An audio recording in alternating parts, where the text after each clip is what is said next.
Dans cette toile qui a été faite pour l'exposition, je l'ai conçue dans une dimension de capter quelque chose de ce qui m'intéresse énormément et me prend beaucoup, à savoir les nuages. Je vais dire une petite chose par rapport à ça, une petite anecdote qui est liée à Odilon Redon, qui était tout jeune, qui était malade, et Odilon Redon, dans son journal, il dit une chose très étonnante. Il dit comment il en est venu à aimer la peinture, parce qu'il était toujours, comme il était souffrotant, eh bien, il était dans une chariot et puis il regardait le ciel en permanence et il voyait les nuages.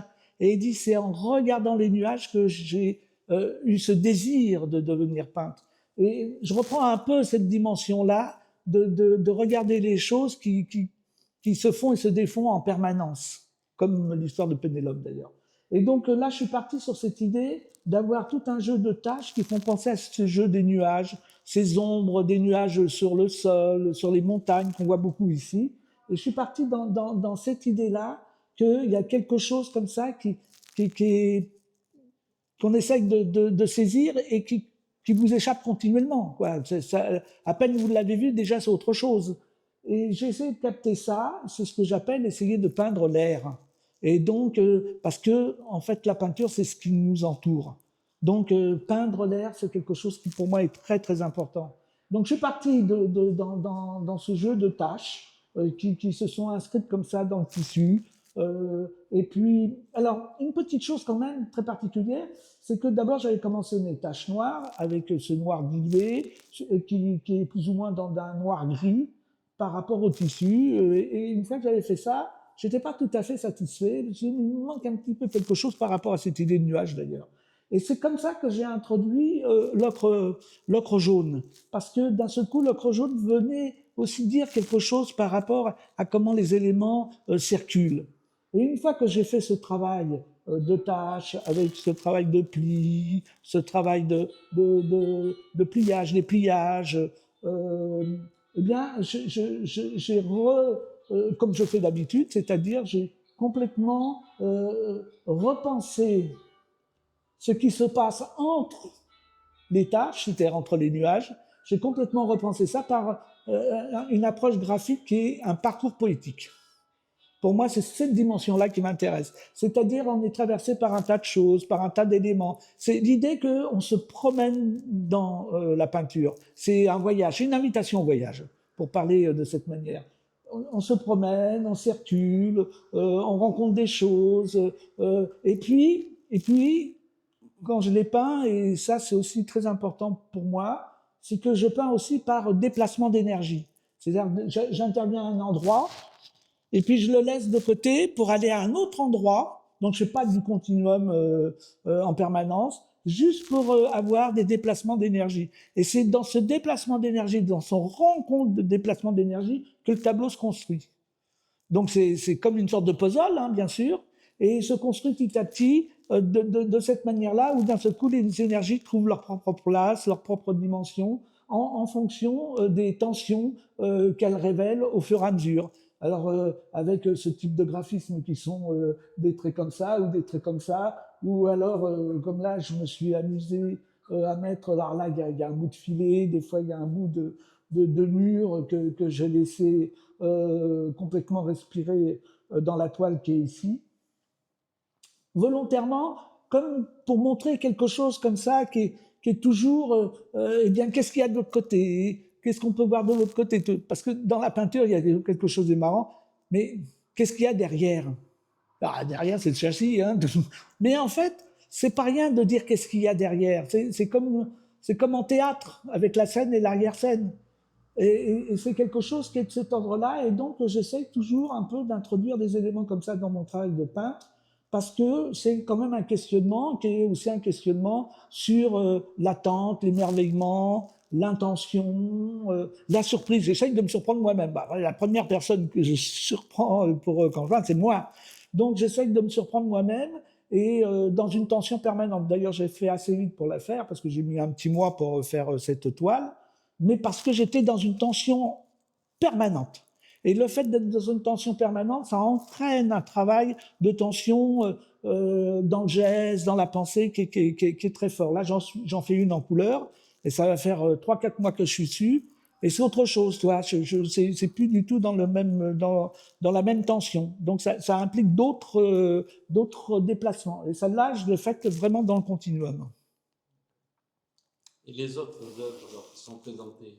Alors, les autres œuvres qui sont présentées, c'est des œuvres sur papier, déjà, qui sont de périodes différentes, hein, comme je disais tout à l'heure, à savoir des œuvres qui sont très récentes, hein, 2020 jusqu'à 2022, d'autres qui sont de 2015, 2016.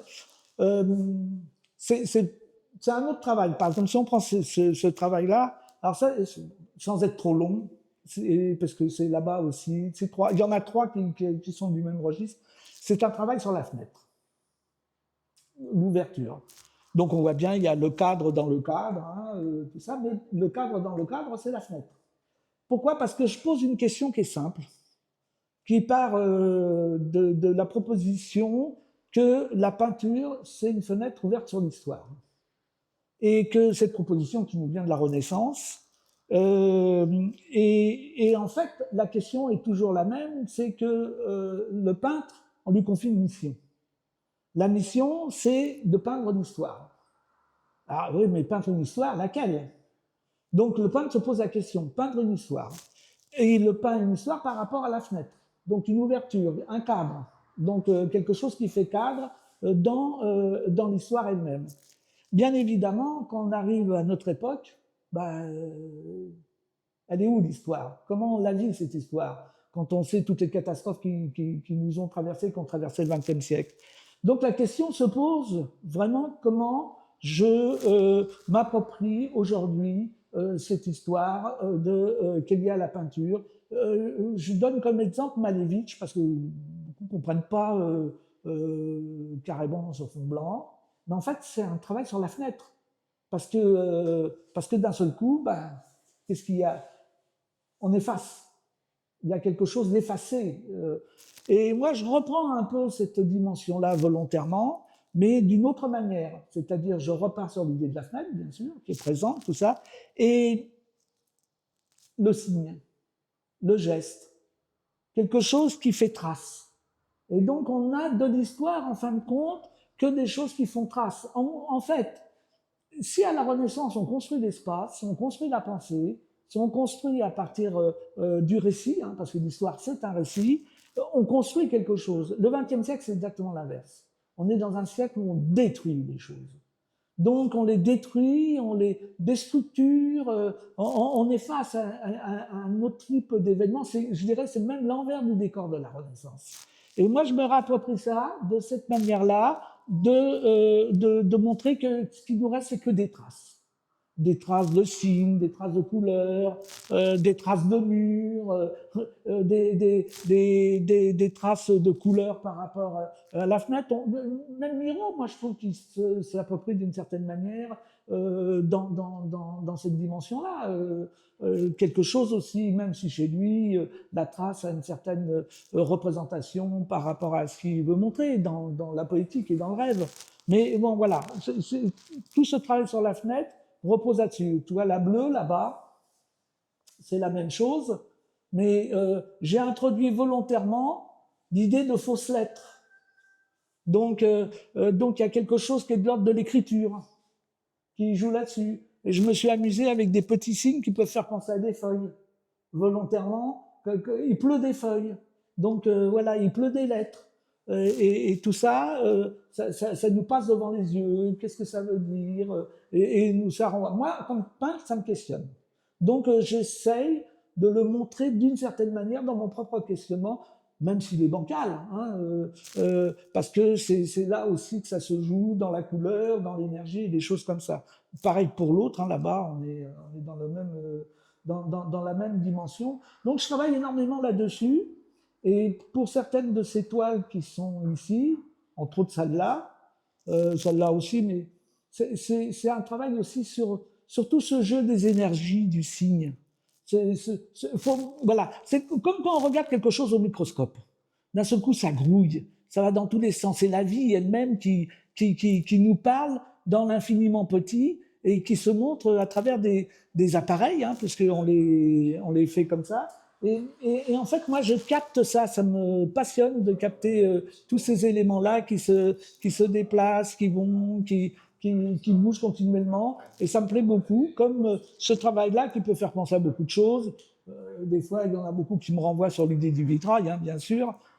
Mais parce que c'est aussi la forme découpée, la forme ordonnée, la forme ajustée, désajustée, enfin tout un tas de choses comme ça. Et ça, c'est quelque chose sur la lumière, hein, qui nous saisit, qui nous ravit, qui nous fait rêver. Hein. Donc, je travaille beaucoup dans cette dimension-là et dans cette façon de s'accaparer une surface par rapport à la ligne, par rapport au signe, par rapport à la brisure. J'aime bien l'idée, il y a un artiste qui fait ça, que j'aime beaucoup. J'aime bien l'idée on prend un vase et on le casse. Et puis, on a les morceaux. Et qu'est-ce qu'on fait des morceaux? Alors, on peut reconstruire le vase, mais on peut faire autre chose. On peut le reconstruire d'une autre manière, on peut le voir d'une autre... Et j'aime bien cette idée que, en fait, il y a quelque chose qui se donne dans l'art là où on s'y attend pas. Et qui donne vraiment une dimension esthétique et une dimension du monde qui est autre que ce que l'on peut en voir. Des fois, je discute avec un ami artiste qui s'appelle Jacques Lavigne, et Jacques est très attaché à la phrase de Paul Klee, c'est rendre visible l'invisible.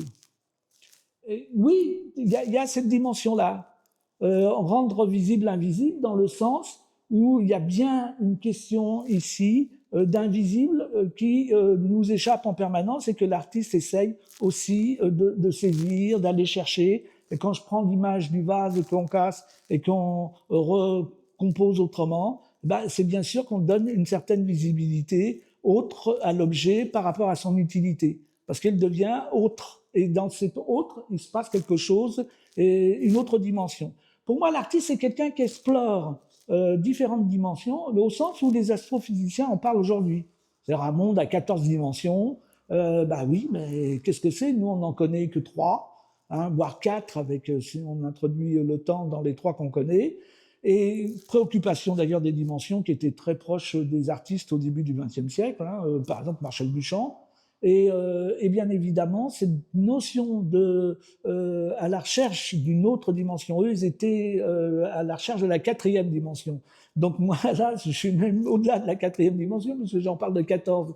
Mais pour moi, c'est quelqu'un qui explore des dimensions. Et quand on revient à la première toile, surtout quand on est de loin, c'est beaucoup plus présent, beaucoup plus dans l'attention. Bah, si on regarde de ça, on voit bien que la toile propose plusieurs dimensions. Et je disais ça tout à l'heure, quand je fais une peinture, et je ne crois pas être le seul, hein, mais enfin là je parle de mon travail, bah, pour moi c'est une des possibilités que j'ai de faire cette peinture. Mais dans le tableau, il y en a plusieurs. Donc il y a plusieurs possibilités. J'en ai fixé une, mais il y en a plusieurs. Et celui qui regarde, bah, peut-être qu'il va en découvrir d'autres, autres que moi, et je lui donne ça à regarder. Cette possibilité d'avoir plusieurs dimensions. C'est pour ça que je travaille toujours dans ces jeux de hasard et ces jeux très particuliers où je ne cherche pas à maîtriser quoi que ce soit, que plutôt poser les choses pour qu'on se les accapare.